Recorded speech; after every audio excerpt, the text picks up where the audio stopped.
Hello, everyone. Thank you for listening to our talk show with Loretta, two ladies and a gentleman, called Everybody in the Family Matters.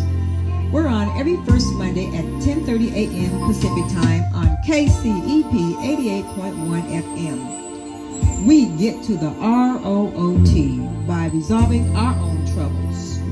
Take a minute to add your 2 cents in by calling 702-647-3688. If we miss your call, please feel free to email me at loretta7@cox.net and I will follow up with you on our next show. We want to thank the manager, Mr. Craig Knight, his staff, and DJ Certified for this platform. And now, ladies and gentlemen, please introduce yourselves. Good morning, everyone, and welcome to our show called Everybody in the Family Matters. Thank you for tuning in every first Monday at 10:30 a.m. Pacific Time. Thank you, Manager Craig Knight and all your staff and our DJ Remix. I am your host, Loretta, and now I want to let you know that we really appreciate you tuning in, and I want to introduce you to my other guests. So guests, can you please introduce yourselves? Good morning. I'm Kimberly Davis. Amen. Welcome. And good morning. My name is Dale DeGroat. And again, I say you're welcome. Loretta, this is a vision that you had. So we're just amazed and happy and grateful to be here. Amen. Thank you for joining me and believing in my vision. So what we want to do is we want to do a follow-up from our last show. And what the last show was about is, Dale, you want to go ahead and give them a review of what our last show was about so we can do a follow-up. Amen. So we were talking about the right, I'm going to say the right or responsibility to be heard. We were talking about the elections, and when we were on last time, the elections had, we were right in the thrust of it. I think it was the Monday, right before the Tuesday that we voted. So we were talking about how to walk through and how to deal with this issue. And I don't think that I was totally clear on what was getting ready to happen. And, the way that it kind of panned out, who knew that the election would be so close? The gap is widening right now, but it is so amazing that the candidate that got more votes than any other presidential candidate or president and vice president than any other president and vice candidate pair is Joe Biden and Kamala Harris. But the president and vice president that got the second most in history is President Trump and Vice President Pence. And so now one has 80 million votes, 80 million Americans decided to vote for him. But now we're up in the 71, 73, 74 million people voted for President Trump, and they knew what type of president he was and would be. So this leaves us with an interesting concept. We have a new president coming in. I'm confident that even with lawsuits and those things, that we're going to have a new president at the beginning of the year, but it also leaves us in a situation where we're looking at a divided nation still, unless we do something, unless we have a mindset as a nation that somehow we could do this together. And so what we were talking about before the election is letting your voice be heard and being prepared for the result, whatever it is, having empathy for people that don't think or talk or look like you. Absolutely. And everybody has to do their part and not giving up, not quitting. And in the middle of it all, this is something that we all want you to remember, that even though vaccines are on the way, there's therapeutics that will help now, but we're still in the middle of a pandemic. And since we've talked, we've had Thanksgiving, where people met in person, and now even those kids coming home from college, you're taking the virus from where it is to where it is not. So now we have another surge in all this pandemic, and we have all those things that are kind of swirling in the atmosphere. So this is kind of the follow-up for us to what happens now. And that's my story of what happened, Miss Loretta, and I'm sticking to it. All right. All right.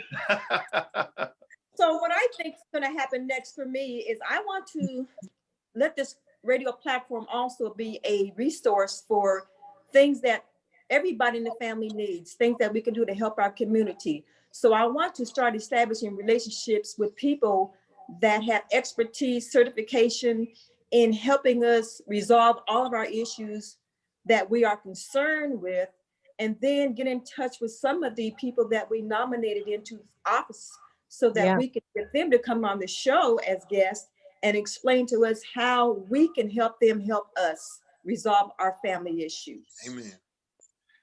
That's a great way. Yes. That's a great way to think about it. And so what about you, Miss Kim? What are you thinking is the next step in this, or what happens next for you?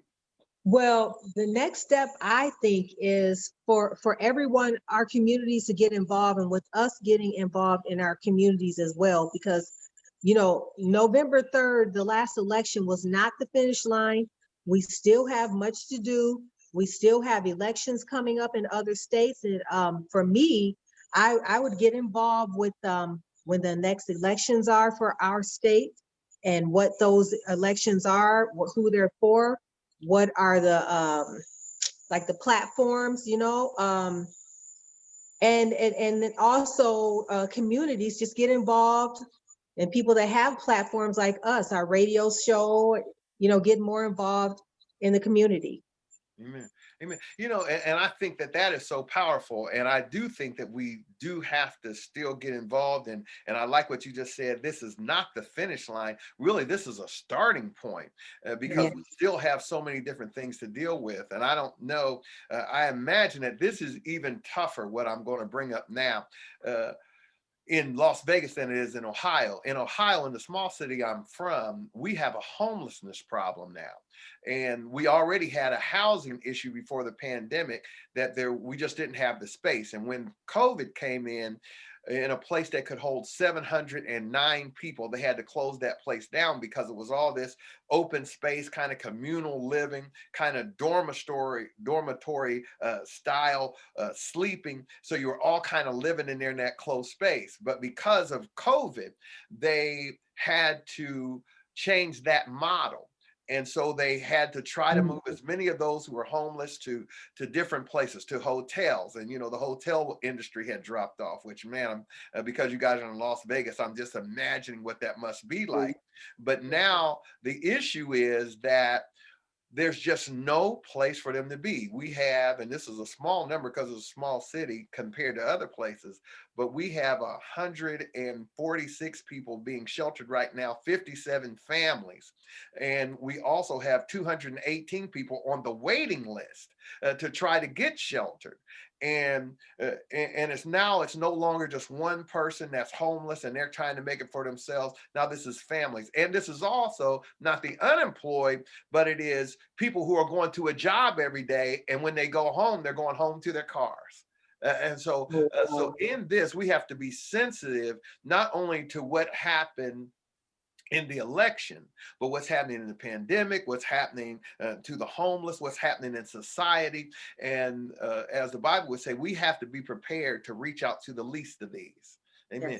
Yes. And Loretta, are you seeing, what are you seeing? And I'm gonna call this the collateral damage right now for you. What's at the forefront of your mind, or what is it? Is there something that's happening in your circle or in your city that you think needs immediate attention?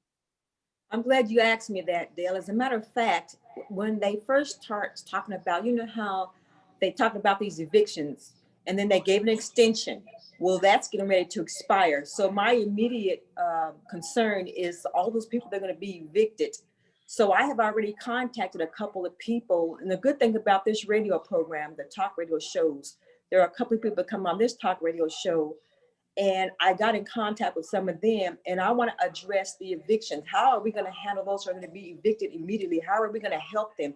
So we're going to meet this week and come up with a way that we can help people and be on top of it before it happens. Yeah. So that's my plan for immediately. So, you know, my question is, though, how do you do that? How would you go about doing that when, you know, you have to have the social distancing? You know, the people, you know, that are homeless, that possibly could be homeless because they can't pay their rent. I mean, that's really going to be a struggle.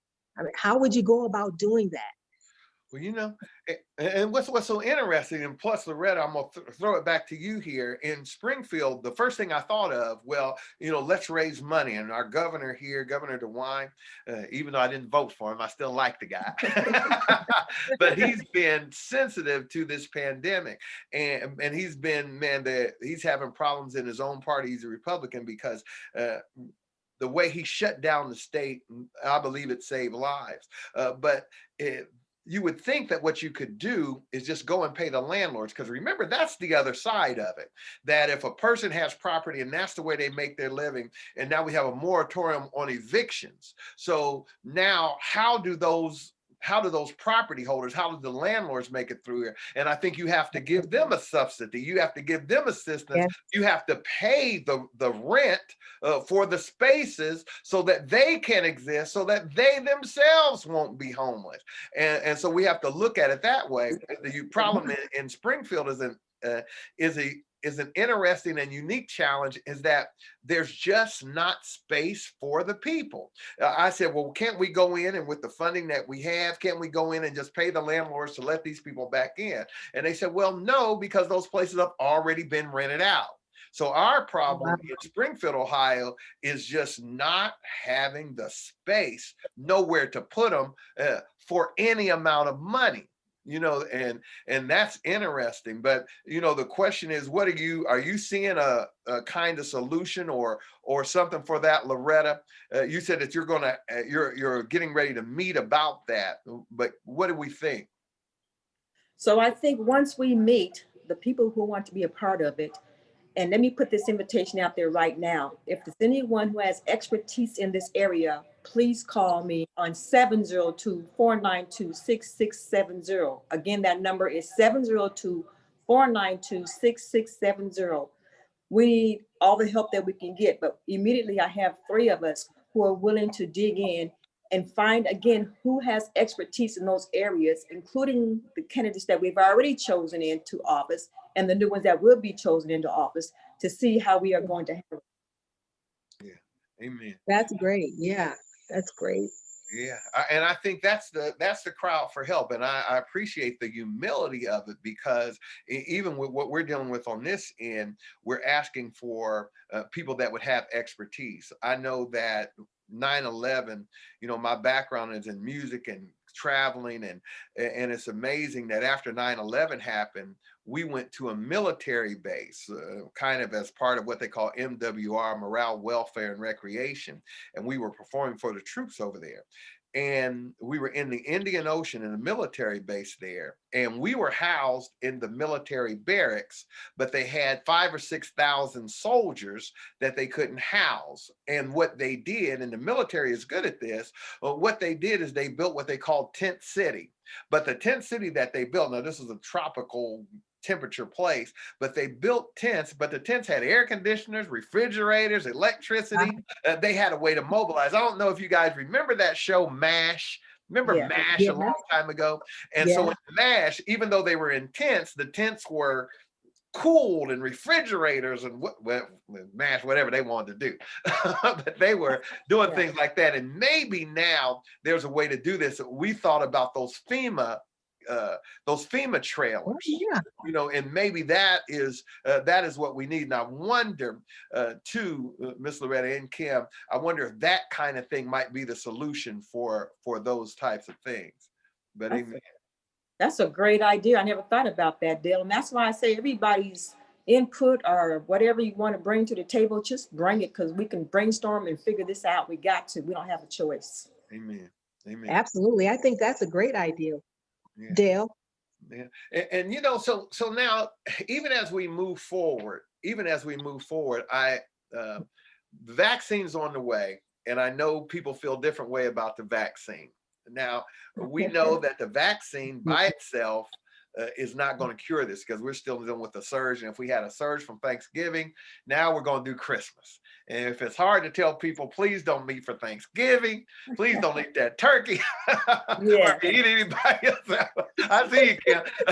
But now we have to think about, what are we going to do about Christmas and the result of it? So I'll say this. and I'll bring this up to you guys. So the presidents, the former presidents, President Bush, President Obama, President Clinton, are all pledging when the vaccine becomes available, they're offering to go ahead and get the vaccination in public, and so has President-elect Joe Biden, that they will get the vaccination, or they will get the vaccine on camera to try to instill public confidence in the vaccine. Now, I'm saying that, first of all, we got a little history as African Americans about that whole Tuskegee thing and being Yes. experimental. But now they're giving it to the doctors and nurses first, and then the people in senior citizen homes and people that work there. And then when it becomes available, I really am considering just making that pledge myself to get the vaccine, to get the flu shot, actually on Facebook Live. And now what that would influence whoever you can influence, and how you guys feel. And I almost, they say a good lawyer, I ain't a lawyer though, but a good lawyer never asks a question that he doesn't know the answer to. But what do you think, Miss Kim? You ready to get a virus when it's available? I mean, get a vaccine when it's Yeah, I was skeptical, like a lot of us, a lot of the people in the African American community. They have those issues with the Tuskegee Airmen and the vaccines in the past. And I've even talked to my parents about it and some of my friends, and they're still on the fence about it. But I am going to take it, because I feel like that virus has the potential to wipe out humanity. That's right. And it's just going to keep going around, and it's mutating now. It could come back, and it's going to be deadly. So I kind of feel like I really don't have a choice. I'm going to take it. What do we think, Loretta? Well, never say never. However, I don't do any of the shots, the flu shots or any of those things. So my intentions is not taking it. My solution is take care of myself, be healthy, be safe, follow the rules, and I think I'll be fine. But if it comes to where I get sick and have to, then I will. So that's why I say never. But other than that, I don't think I will. Now, you know, the vaccine won't cure you once you get it. Once you get it, you got it. But they do have remdesivir and another drug. I'll look up the name of that. But it is interesting, and I understand that. And that's what we were saying too, man. We have to have empathy, and we have to have an ear to hear people that we may disagree with. The concept, though, is I understand why some people don't take it. Like right now, I've taken the flu shot for this year. I got the shingles vaccine. And let me say it like this. Here's what got me. So I don't know what the shingles vaccine will do to me, but I have seen what shingles does to other folks. And it is awful. Yes. So I'm going to go over here and do my very best to not get shingles. Still might get it, but I'm going to do my very best to get it. So that's what fuels me to take it. And I think too, that we have to remember, man, a friend of mine told me that his father used to always say this to him: people are watching you when you're not watching yourself. Yes. Isn't that interesting? So Yeah. you know who you're a role model for. You know, me and my son, we could go back and forth, and at the end of the conversation, he's 28. And in the conversation, I remember being 28, and at 25, at 25, I used to know everything, y'all. And at 25, I couldn't understand why y'all didn't. But Sound like my kids.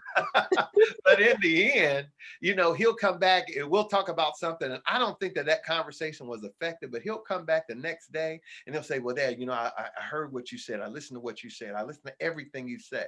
And I appreciate that about him. But even when I don't think I'm having influence, I'm having influence. So I guess that's a reminder for us to think about that we're influencing others. And just kind of as a curiosity question, well, Ms. Kim, I guess I'll throw this to you first and then to you, Loretta. Who is it, now that you think about it in this light, if you did take the vaccine on Facebook Live, you know, what do you think would happen? Who would you influence? Would your nieces and nephews, would your children, your grandchildren, would they be influenced by your decision to take it or not take it? I think it would be my friends, my personal friends. My children, I've spoken to about it. One of my girls, she's in the healthcare community, and she's gonna take it. Yeah. My son as well, he's okay with taking it, but I think I would influence the most my personal friends, my girlfriends, the ones that have said, no, I'm not gonna take it. I think that's who I would influence the most. Was one of those girlfriends on the line with us today? I'm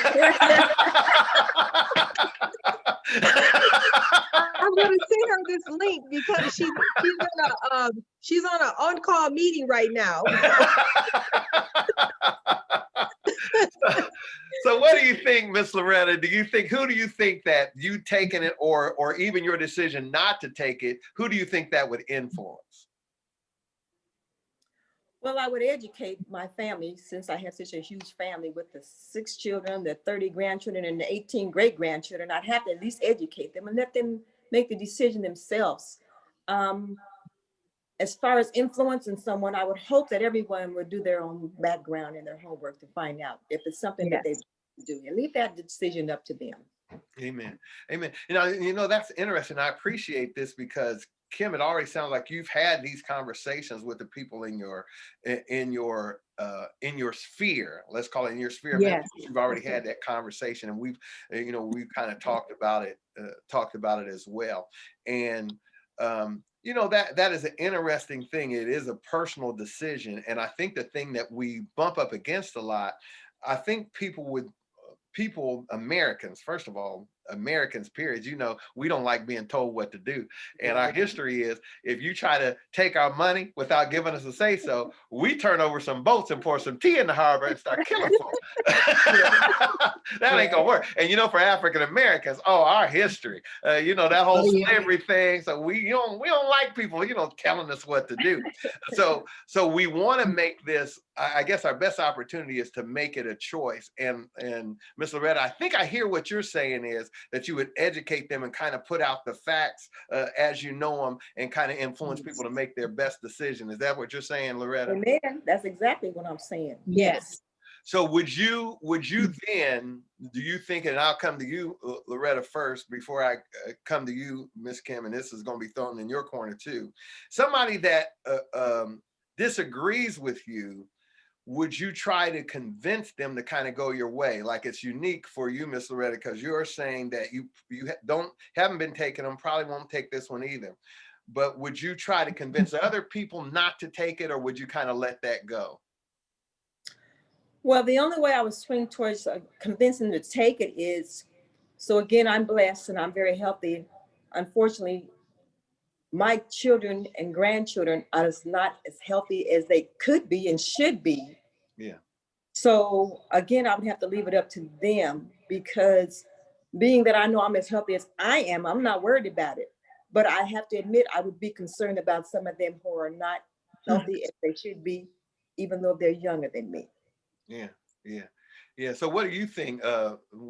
Kim, if somebody was saying that they were not going to take it, do you think it is kind of your responsibility to actively see if you can convince them to take it? Well, kind of, sort of. Yeah. Now, Loretta has valid points. She's very healthy, and she doesn't, get the shots, and I respect that. Amen. But when I hear excuses from people or reasons why they're not taking it, and it's because they're not informed and they haven't done their research. So I do try to educate them and tell them, like some things that they're wrong about. Like, some people think that they're going to put the virus back in your body, and that's not the case. So I just make valid points. I'll be honest with you, I do kind of get annoyed when they make their decisions and they're not educated about it. That's what I don't like. And I do, but I just give them valid points. Yeah. Well, hey, You finally got me. I knew Jesus was going to show up at some point. You got me back in my Bible now. So my people perish for lack of knowledge. Isn't that amazing? My people perish for lack of knowledge, and without vision, the people perish. So now we're in a situation that we want people to get the right information, do their due diligence, and make the decision. And I see what you're saying, Loretta, about one strategy for this virus thing is to be in good enough shape that you can withstand the virus should you get it. And so, man, healthy people, and I think I'm losing track of all the vitamins I'm taking now. I'm taking D, I'm taking B, I'm taking zinc, I'm taking, there's a friend of mine that he is just apple cider vinegar, brother, apple cider vinegar. So I'm telling you this, hey, you know, if it seems like it'll work and it won't hurt me, I'm gonna try that too. But you know, and kind of segue back to where we started. All the things we talked about with the pandemic, you know, making rational decisions based on quality information that's been vetted. You know, I think this is the approach too to what happens now in the election.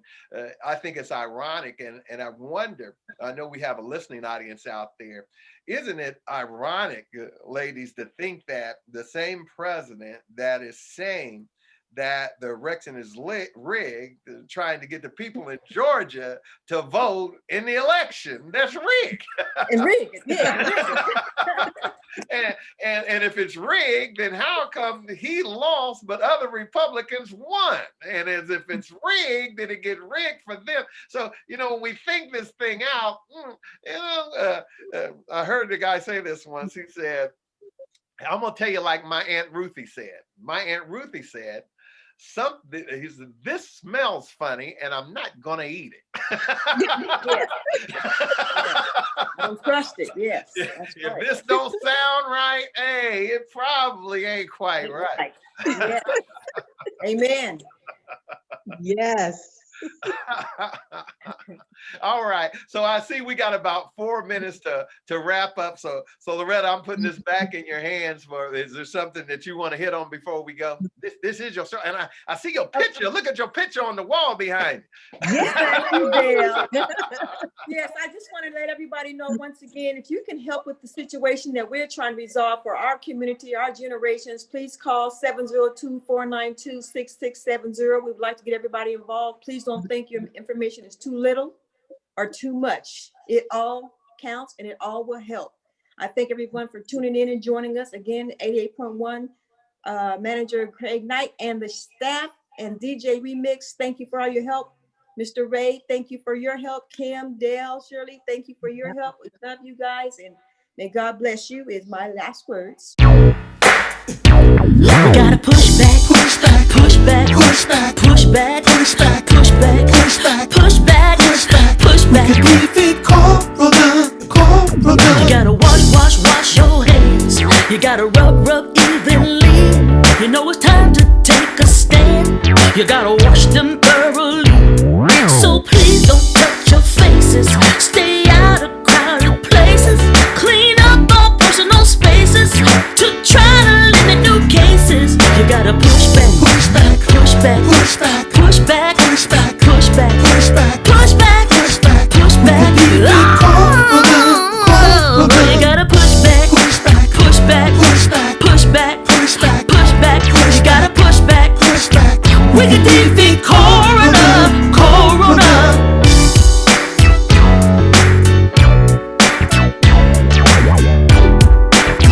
We can defeat corona.